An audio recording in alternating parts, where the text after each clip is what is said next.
Good morning students. Gurukul academy के YouTube channel Hindi GK today में आपका स्वागत है।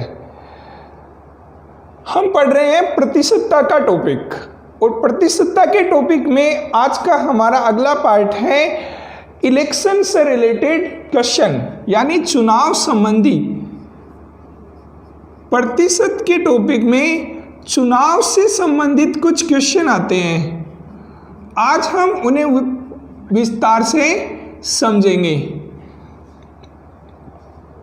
चुनाव से संबंधित जो क्वेश्चन आते हैं वो मुख्य रूप से 4 प्रकार के क्वेश्चन आते हैं। स्टेप बाय स्टेप समझते हैं। एक चुनाव में 2 उम्मीदवार होते हैं। वैसे उम्मीदवार 2 से ज़्यादा भी हो सकते हैं, लेकिन इस तरह के जो क्वेश्चन आते हैं उनमें 2 ही उम्मीदवार के बेस पर क्वेश्चन आता है। 2 से अधिक उम्मीदवार रखेंगे तो क्वेश्चन जटिल हो जाएगा, इसलिए 2 उम्मीदवार के बेस पर ही क्वेश्चन बनता है। उन दोनों उम्मीदवारों में से एक उम्मीदवार जीत हासिल करता है और दूसरा उम्मीदवार हार हासिल करता है।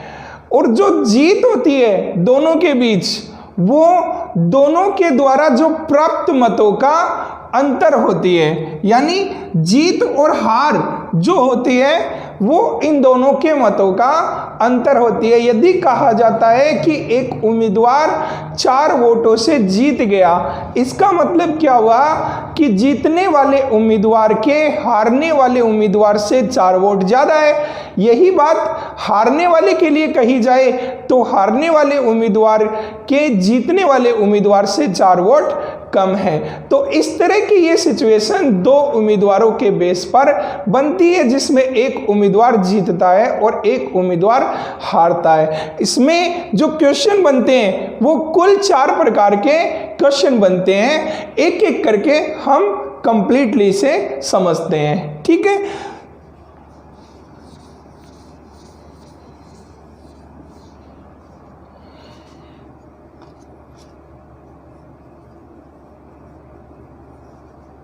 एक चुनाव में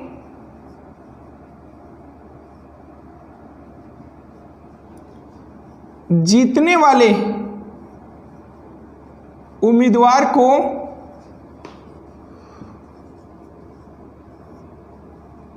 कुल मतों का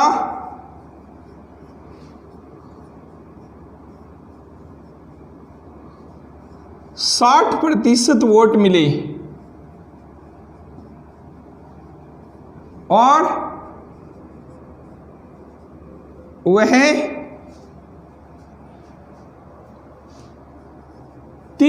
3600 वोटों से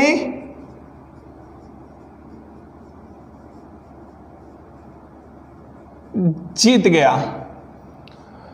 एक चुनाव में जीतने वाले उम्मीदवार को कुल मतों का 60% वोट मिले और वह 3600 वोटों से जीत गया। बताओ चुनाव में कुल कितने वोट थे। इस तरह का क्वेश्चन बनता है। देखिए, जो चुनाव है उसमें जो कैंडिडेट जीत रहा है उसको 60% वोट मिले हैं, तो ये आधार समझा जा सकता है कि अगर जीतने वाले को 60% वोट मिले हैं तो जो बाकी बचे हुए वोट हैं वो हारने वाले को ही मिले हैं। अगर हम 100% वोटों की बात करते हैं तो उन 100% वोटों में जीतने वाले उम्मीदवार को हारने वाले उम्मीदवार से ज़्यादा वोट मिलते हैं। तो 60% जो वोट मिले हैं वो जीतने वाले उम्मीदवार को मिले हैं। तो बाकी के जो वोट मिलते हैं यानी 40%, वो वोट उसे मिले हैं जो चुनाव हार रहा है। वो जो चुनाव हार रहा है। यहाँ पे जीत और हार दोनों की कितनी है? 3600 वोटों से जीतने वाला उम्मीदवार जीत गया। इसका मतलब ये होता है कि जीत और हार, जीतने वाले को 60%, हारने वाले को 40%। तो जीत हार, जीतने वाले और हारने वाले के मतों का अंतर होती है, और ये कितनी है? 20%। और 20% इक्वल टू कितने वोट हैं? 3600 वोट।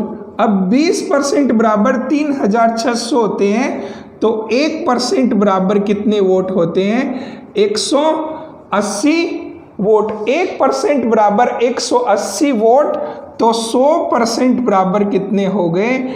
18,000 वोट। तो इसका मतलब पूरे चुनाव में कुल कितने वोट थे? 18,000 वोट थे। ऐसी कंडीशन के अंदर चुनाव में जितने लोग वो होते हैं, उन सभी लोगों ने वोट दिया होता है। क्यों? क्योंकि क्वेश्चन ने हमें ऐसा कोई बताया नहीं है कि जीतने वाला और हारने वाला, कि कुछ लोग वोट देने नहीं गए या रिजेक्ट हो गए, ऐसा कोई क्वेश्चन नहीं बताया है। तो चलिए इसका दूसरे टाइप का क्वेश्चन बनता है। वो कैसा बनता है? दूसरे टाइप के क्वेश्चन में यहाँ पे जो स्थिति कुल मतों की होती है, वो स्थिति हम यहाँ पे वैध मतों में लेते हैं। तो चलिए इसके दूसरे टाइप का क्वेश्चन सोल्व करते हैं। और दूसरे टाइप के क्वेश्चन में क्या है, देखो।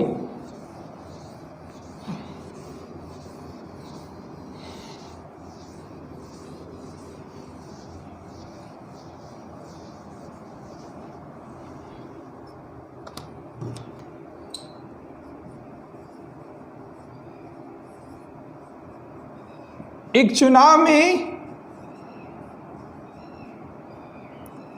कुल मतों के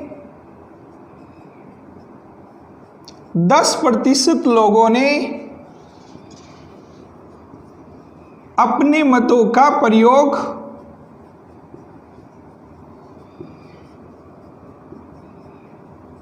नहीं किया तथा जीतने वाले उम्मीदवार को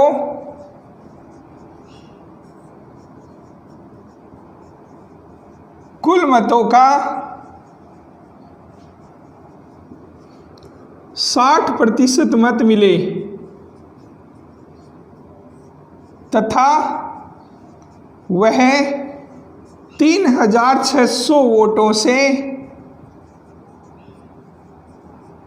जीत गया।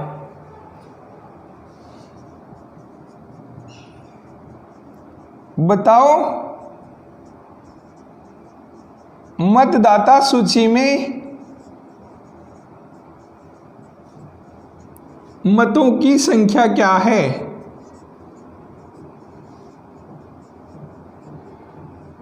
ये क्वेश्चन होता है। इस टाइप का क्वेश्चन आ जाता है। यहां क्या है, पीछे वाले और इस क्वेश्चन में मैंने थोड़ा सा फर्क किया है। क्या?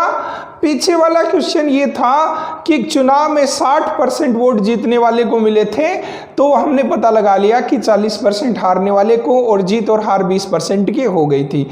लेकिन इस क्वेश्चन में एक बात साफ बता दी कि जो 10% लोग हैं उन्होंने अपने मतों का प्रयोग नहीं किया। इसका मतलब उन लोगों ने वोट नहीं दिया। तो नहीं दिया तो हमें इन लोगों को भी ध्यान में रखना है। तो ऐसी कंडीशन में यहाँ जो 100% लोग होते हैं वोट देने वाले, उनमें से 10% लोगों को हमें अलग ही रखना पड़ेगा, क्योंकि इन लोगों ने वोट नहीं दिया। 10% लोगों ने अपने मत का प्रयोग नहीं किया। अब बात आती है जीतने वाले उम्मीदवार को। तो जो जीतने वाला उम्मीदवार है उसे कुल मतों का 60% मत मिले हैं। तो ये कैंडिडेट जीत रहा है, तो इसे मिले हैं 60% वोट। तो जीतने वाले को 60% वोट मिले। तो यहाँ जो कैंडिडेट हार रहा है उसे कितने वोट मिले? 60 इसे मिले, 10 लोगों ने वोट नहीं दिया तो बच्चे कितने? 30%। तो हारने वाले को मिले 30%। अब जो जीत और हार है वो कितने परसेंट की है? वो है 30% की। तो 30% इक्वल टू, और कितने वोट हैं जीत और हार के? 3600। तो 3600 वोट और 1% बराबर कितना हो गया? 120 वोट और 100% बराबर कितना हो गया? 12,000 वोट। तो इस प्रकार से चुनाव में कुल कितने वोट हुए? 12,000 वोट। तो चुनाव में वोट देने वाले लोगों की संख्या यहां पे पूछी गई, या चुनाव में कुल कितने वोट पड़े। तो ऐसी स्थिति में यहां ध्यान रखना 10% लोगों ने अपने मतों का प्रयोग नहीं किया, तो जो 12,000 वोट हैं उनका 10% यानी 1200 वोट आपको कम करने पड़ेंगे। तो कुल कितने वोट पड़ेंगे? 1200 वोट 12,000 में से कम करेंगे तो ये हुए 10,800। तो यानी कुल कितने वोट पड़े की स्थिति कहते हैं, तो वो 10% आपको कम करने पड़ेंगे। तो ये क्वेश्चन इस प्रकार का आ सकता है। अगले क्वेश्चन में हम थोड़ा सा परिवर्तन कर रहे हैं। इस क्वेश्चन में क्या परिवर्तन है कि यहां सेम रहेगा पूरा का पूरा क्वेश्चन, बट यहां पे हमने छोटा सा नाम यहां पे लिखा हुआ है कुल। इसकी जगह हम एक नाम डाल देते हैं वैध मतों। वैध मतों का 60%। इस क्वेश्चन में हमने थोड़ा सा चेंज किया है, कुल मतों की जगह वैध मतों का नाम लिया है। तो वैध मतों का 60% मत किसे मिले हैं? जीतने वाले कैंडिडेट को। यहां आपको क्वेश्चन ने पूछा है सेम कंडीशन। तो देखिए ये क्वेश्चन आप कैसे निकालोगे? वही सेम बात, 100 लोग थे वोट देने वाले, उनमें से 10% लोगों ने अपने मतों का प्रयोग नहीं किया, यानी इन लोगों ने अपने वोट नहीं दिए, और जीतने वाले उम्मीदवार को 60% वोट मिले हैं। लेकिन यहां पे एक नाम दिया है वैध मतों का 60%। तो जब चुनाव में 10% लोगों ने अपने मतों का प्रयोग नहीं किया, तो उस कंडीशन में जो वैध मत होते हैं वे कितने होते हैं? वो 10% वोट हमें कम करने पड़ेंगे। तो 100 में से 10% वोट आपको कम करने पड़ेंगे, ये बनेंगे 90%। तो ये जो 90% होंगे यही वैध मत होंगे। वैध मत की सही परिभाषा क्या होगी? ध्यान रखना, जो मत जीतने और हारने वाले की काउंटिंग में बनेंगे या होंगे वे ही मत वैध मत होंगे। तो इसका मतलब ये 10% लोग वोट देने नहीं आए तो ये वैध मतों में शामिल नहीं होंगे। तो ऐसी कंडीशन में वैध मत कितने बने? 90%, और 90% का 60% कितना होता है? 90% का 60% होता है 54%। तो एक्चुअल में जो कैंडिडेट जीत रहा है उस कैंडिडेट को कितने वोट मिले हैं? 60% वोट नहीं, उसे 54% वोट मिले हैं। अब जीतने वाले कैंडिडेट को 54%, 10% लोगों ने मतों का प्रयोग नहीं किया, तो जो कैंडिडेट हार रहा है उसे कितने वोट मिले? 36%। अब जीत और हार दोनों की कितनी हो गई? 18%। जीत और हार हो गई 18%। 18% इक्वल टू 3,600, 1% इक्वल टू 200 और 100% इक्वल टू 20,000। तो कुल कितने वोट थे, या मतदाता सूची कितने वोटों की थी? 20,000 वोटों की थी। तो इस प्रकार से ये क्वेश्चन थे। पहले क्वेश्चन में था कि जीतने वाले कैंडिडेट को परसेंटेज में वोट मिले, दूसरे वाले क्वेश्चन में जो कुछ लोग वोट देने नहीं गए, तीसरे कंडीशन में वैध मतों की स्थिति बनती है। अब बनता है इसका लास्ट और फोर्थ टाइप का क्वेश्चन, जिसमें यह बताया जाता है कि कुछ मतों को अवैध घोषित कर दिया जाता है, यानी रिजेक्ट घोषित कर दिया जाता है। वो क्वेश्चन और देख लेते हैं।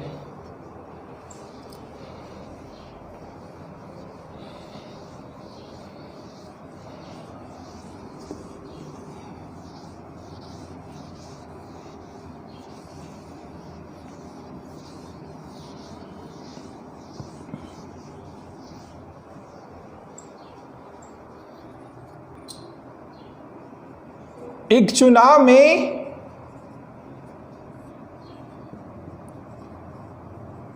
कुल मतों का 10% मत प्रयोग नहीं किए गए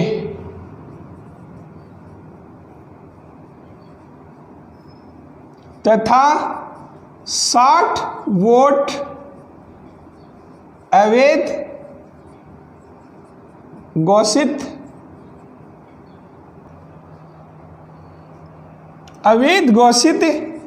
कर दिए।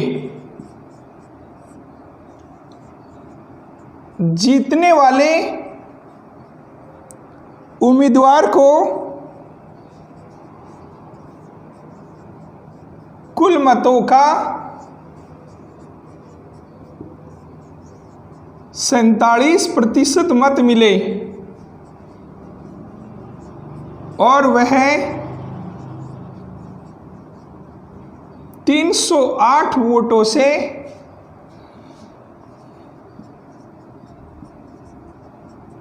जीत गया। बताओ मतदाता सूची में मतों की संख्या क्या थी? अब देखिए ये क्वेश्चन पीछे वाले क्वेश्चन से थोड़ा भिन्न है। यहां पे कुछ वोट रिजेक्ट भी बने हैं, तो कैसे कैलकुलेशन समझिए। ये 100% लोग थे वोट देने वाले, 10% लोग ऐसे थे जिन्होंने अपने वोट का प्रयोग नहीं किया और 60 वोट थे ऐसे, 60% नहीं है, ध्यान रखना, 60 वोट ऐसे थे जिन्हें रिजेक्ट कर दिया गया, अवैध घोषित कर दिया गया। और जो कैंडिडेट जीतने वाले उम्मीदवार को, ध्यान रखना, कुल मतों का 47% मत मिले, कुल मतों का 47%, इसका मतलब ये होता है कि टोटल जो 100% है उन्हीं का 47%। तो ये कैंडिडेट जो जीत रहा है उसे 47% वोट मिले। अब यहाँ पे जो कैंडिडेट हार रहा है उसे कितने वोट मिले? उसे बाकी बचे हुए वोट ही मिलेंगे। बाकी बचे हुए वोट क्या होंगे? 100 में से 10% लोगों ने वोट नहीं दिया, 10 चले गए। 47% जीतने वाले को मिले, 57 हो गए। 60 वोट रिजेक्ट हो गए, तो 57% वोट जाने के बाद 43% वोट मिलते हैं। यानी हारने वाले के हिस्से में 43% वोट आते हैं और उसमें भी ये 60 वोट रिजेक्ट हो गए, वो कम पाते हैं। यानी हारने वाले को मिलेंगे 43% माइनस 60। तो यहां जीत और हार कितनी हो गई? जीतने वाले के और हारने वाले के मतों का अंतर। तो 47% माइनस 43% माइनस 60 और बराबर कितने वोटों से? 308 वोटों से। तो बराबर कितने हुए? 308 वोट। तो 47% माइनस 43% प्लस 60 इक्वल टू 308 और ये बने 4% इक्वल टू 60 को अपोजिट साइड में ले जाओ 248 और 1% इक्वल टू 62 और 100% इक्वल टू 6200। तो जीतने वाले उम्मीदवार को 47%, हारने वाले को इतने, और जीत और हार इतने की हो गई। तो यहाँ 100% यानी कुल कितने वोट हो गए? 6200 वोट। तो ये 6200 वोट क्या होते हैं? कुल मत। कुल मत का यहाँ अर्थ होता है मतदाता सूची। मतदाता सूची में मतों की संख्या 100% होती है, तो ये कुल मत हो गए 100%। ऐसी स्थिति में अगर कुल मत पूछे या मतदाता सूची में मतों की संख्या पूछे तो आपका आंसर यही आएगा। लेकिन अगर क्वेश्चन ने ये पूछ लिया कि बताओ कुल कितने वोट पड़े, अगर क्वेश्चन ये पूछ लिया कि कुल कितने वोट पड़े, तब ये ध्यान रखना कि जो 10% लोगों ने अपने मतों का प्रयोग नहीं किया था या वोट नहीं दिया था, उन्हें काउंट नहीं करेंगे। तो 6200 का 10% होता है 620 वोट आपको कम करने पड़ेंगे और ये हो जाएंगे 5580 वोट, यानी 5580 वोट। कुल कितने वोट पड़े? 5580 वोट। अगर पूछते वक्त उन्होंने क्वेश्चन को थोड़ा चेंज कर दिया और ये कहा बताओ वैध मतों की संख्या क्या है, अगर वैध मतों की संख्या पूछ ली तो आपको ध्यान रखना है कि जो 60 वोट रिजेक्ट हो गए वो 60 वोट यहां फिर आपको काउंट नहीं करने हैं, यानी 60 वोटों को और कम करना पड़ेगा। तो इसमें से 5580 में से 60 वोट कम कर देंगे तो ये होते हैं 5520 वोट। ये 5520 वोट क्या होंगे?